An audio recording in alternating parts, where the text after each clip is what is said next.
ఒకరోజు నంది శివయ్య దగ్గరికి వెళ్లి ఈ సృష్టిలో మీకు ఎవరంటే ఎక్కువ ఇష్టమని అడిగాడు. అప్పుడు శివుడు మెల్లగా నవ్వుతూ, నువ్వు నిత్యం నాతోనే ఉంటావు కాబట్టి ఎవరంటే నాకు ఎక్కువ ఇష్టం అనేది నువ్వే చెప్పు అని అన్నాడు. అప్పుడు నంది బాగా ఆలోచించి, మీలో సగ భాగాన్ని ఇచ్చారు కాబట్టి పార్వతీదేవి అంటే మీకు ఎక్కువ ఇష్టమని చెప్పాడు.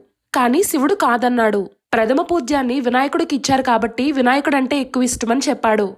కానీ శివుడు కాదన్నాడు. కార్తికేయుడు జ్ఞాన గురువు కాబట్టి కార్తికేయుడంటే ఎక్కువ ఇష్టమని చెప్పాడు. కానీ శివుడు కాదన్నాడు. అప్పుడు నంది బాగా ఆలోచించి, సృష్టిలో అన్ని జీవుల పాపాలని కడిగి కాపాడే గంగను నెత్తిమీద పెట్టుకున్నావు కాబట్టి గంగ అంటే ఎక్కువ ఇష్టమని చెప్పాడు. కానీ శివుడు కాదన్నాడు. అయితే ఎవరంటే మీకు ఎక్కువ ఇష్టమో మీరే చెప్పండి స్వామి అని నంది అడగగా శివుడు ఇలా జవాబిచ్చాడు.